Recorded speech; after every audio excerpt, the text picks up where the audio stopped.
Welcome back. In this part, which I'm going to try to make shorter than the last one because the last one got a little out of hand, we're looking ahead instead of looking back. And we're looking ahead into what 2026 could potentially be bringing for us on a personal as well as on the collective level based on the themes for 2026 that I'm about to give you, and also based on some reflection of the years that were energetically similar to the one that is ahead of us. So I'm just briefly going to touch on the main themes now because that's actually what the next lesson or chapter or whatever you want to call it, the next part of this workshop is all about. But for now, the main themes of 2026 are fire, the new, and speed. So let's look into that. There is no doubt about which is the ruling element of this next year, and it's definitely fire. Not just because it is the year of the fire horse that will then be followed by the year of the fire goat. So we definitely have this fire element going on in Chinese astrology for the next couple of years, but also because 3 out of those 5 outer planets that I was mentioning before are moving into fire signs this year and are staying there. There's no more going back like we were going back last year and we just got this temporary glimpse into the future. Like now it's happening for real. So Saturn, Neptune are moving into Aries, Jupiter is moving into Leo, and then the other 2 outer planets, which are Pluto and Uranus, are moving into air signs. So Pluto is already in Aquarius, Uranus will be moving into Gemini.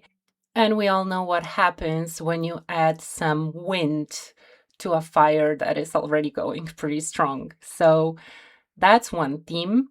But before we move on to the next one, I would just briefly like us to go into what the fire horse year in Chinese astrology even means. So basically, the horse is the sign of movement, freedom, independence, charisma, momentum, and also restlessness. It's an energy that doesn't like to be caged. It's always pushing forward and it travels and it explores and it acts fast and inspires others, but it also sometimes bolts before thinking it through. And then you add fire to that, which is the most yang, so the most masculine element, which is all about passion and visibility and courage and volatility, ignition, intensity. So when you put those 2 together, you get a creature that already wants to run wild, mixed with an element that already wants to blaze brightly. And then the results you get are rapid change, bold moves, high emotional intensity is something that we're going to have to be mindful of. A very wired nervous system that we're going to have to know how to calm down. There are breakthroughs, but there are also breakdowns. We have less patience for slow systems when we're operating with an energy like that. And we have a very strong drive towards independence, and we want to take big risks to reap big rewards. And it sounds a little tiring, but it also sounds very promising. So the horse years are also often associated or can correlate with social and political upheaval, cultural rebellions, economic volatility, and sudden collective shifts. And I think we're about to tap into all of that next year. So in a nutshell, a fire horse accelerates life. What was stuck before now gets moving, and then inevitably what was hidden comes out into the open. But we'll go more into that in the next chapter. Now, theme number 2 for 2026 is the new. On one hand, that's based on the numerology, because if 2025 was a 9-year, that makes 2026 a 1-year, which is what you get when you sum all of the digits of 2026 together. So, as opposed to a 9-year, which was a conclusion or an ending of a 9-year cycle, this is the beginning of a 9-year cycle. And to add to that newness, as we already mentioned, basically all of the outer planets are moving into their new signs, which implies a big collective shift, really. And also, these collective shifts are always reflected into our personal lives, and whatever goes into our personal lives is always rippled out into the collective. So there's the new, and then there's speed. And speed really relates to this whole idea of a horse galloping wild and free, and is related to this planetary shift that we've been seeing, because these planets moving into new signs of fire and air are moving away from water and earth, which are much slower. So that's actually where the speed comes from. Also, what I find interesting, and this is not like an official thing, but I've noticed that many astrologers this year are calling 2026 the year of Mercury. So, sort of deciding on a planetary ruler of the year, and Mercury is the fastest of all the planets. And it rules communication and thoughts and information and new ideas and different views. And all of that is changing fast this year.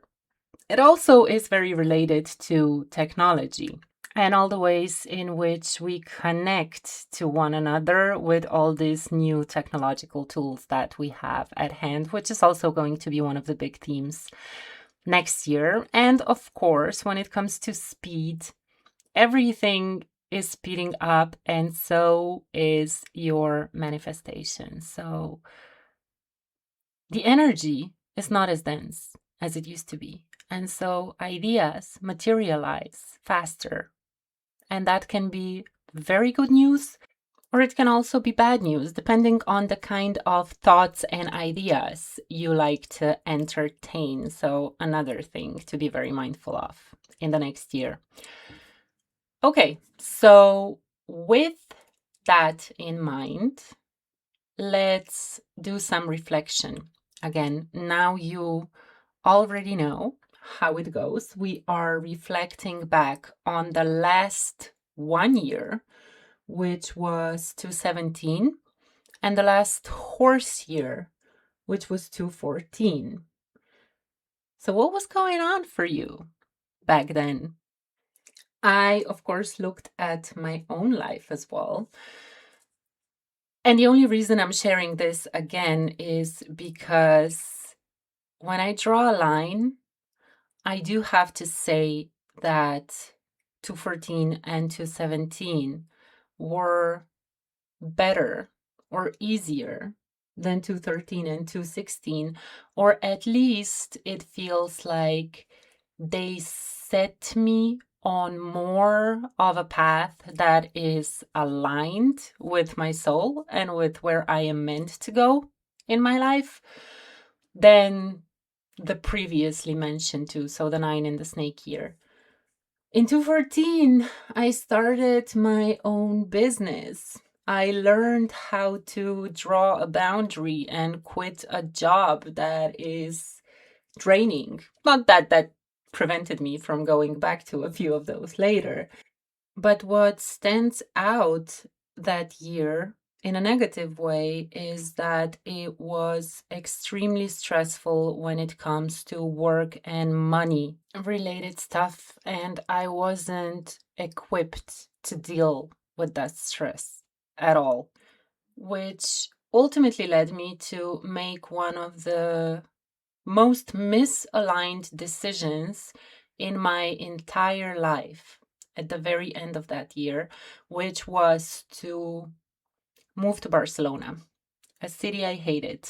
Again, taking a job that was very similar to the one I just quit, all in the name of, responsible adulting and seeming safety and stability, and putting the needs of my then partner above my own. Now, I cried every day when I made that decision, and I still went through with it. So, what I'm taking from that year is that no matter how stressful 2026 gets, because that's a real possibility, I know that I am equipped to deal with that stress now. I have all the tools and techniques. I know exactly how to get my nervous system back in check. I know exactly how not to put other people's needs and demands above my own well being. And so, whatever happens, I know I'm good. Also, thanks to that year, I know exactly what making a misaligned decision feels like. So I am definitely not making any of those in the year that is coming. Now, the last 1 year, 2017, wow, that was a doozy.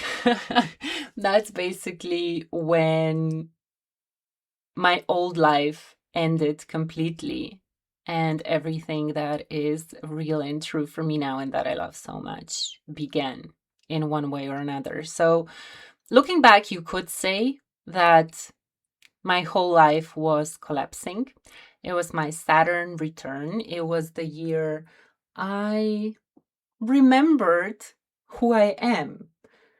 And once I did, I quit my job. I decided to move back home, but not before doing a really intense yoga teacher training. And then I actually did it. I packed all of my boxes. I moved back home in the middle of a strike in Barcelona, where, like, basically the whole system, the old system was collapsing all around me. I was actually stuck with all those boxes, with like half a ton worth of boxes on the street because nobody would come pick them up.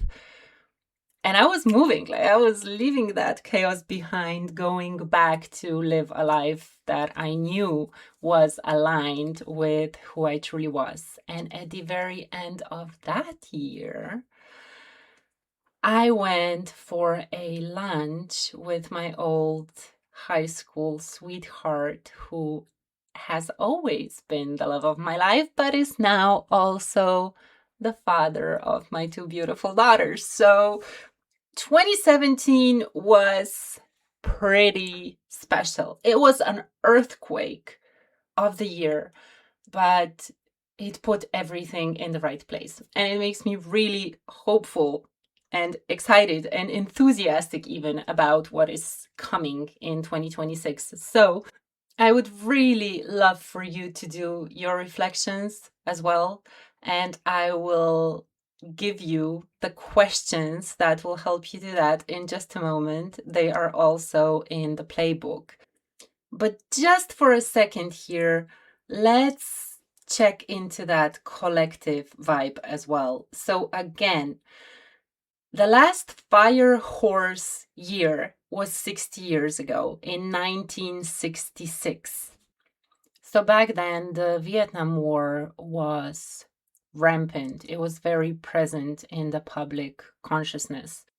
And culture and art became forms of rebellion, not just in the United States. 66 was also when the Cultural Revolution started in China and massive social upheaval began. in general, voices that were never heard or listened to before started to be heard. A new militant civil rights movement that shifted the tone of racial justice activism was founded in the US, so the Black Panther Party. And also, we had the first soft landing of Soviet Luna 9 on the moon.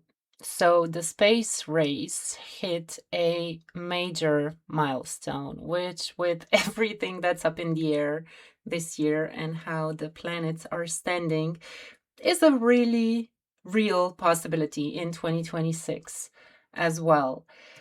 Now, another thing that reflects that time significantly, and it's not social or political, it's astrological, is that in 1965 and 66, Uranus, which is the planet of disruption, sudden change, innovation, and big breakthroughs, came together with Pluto, which is the planet of deep transformation, power structures, and systemic evolution.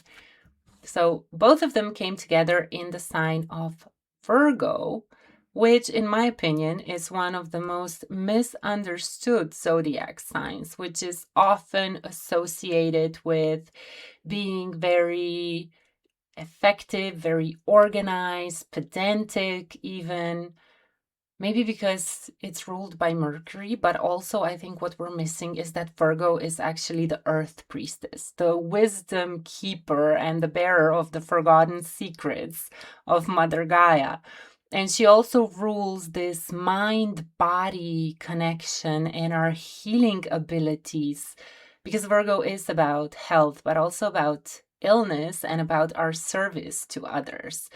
So putting all of those together, those two planets and Virgo, there was a seed that was planted right back then that is being harvested now, because this year in July, those two planets, Uranus, that is just going to have entered Gemini, which is the sign of communication, technological innovation, and power shifts in collective systems, is going to come into a very friendly, beneficial aspect with Pluto, who is now in Aquarius. So it's all about social revolution and power to the people and equality and fairness and like new systems being built.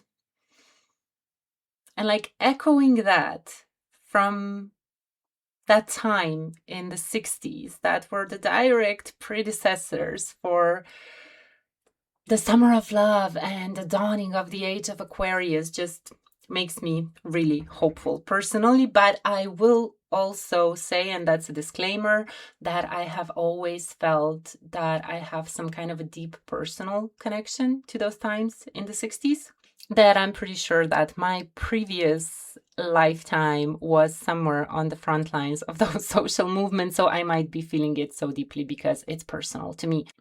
But there's also another thing that I want to bring in here that's personal to all women. And it actually came to me when I thought that I was already done with this session.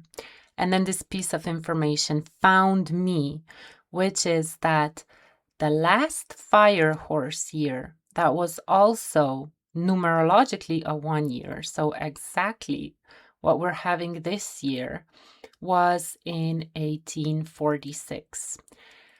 And that's an interesting year because it falls right in the midst of the Industrial Revolution.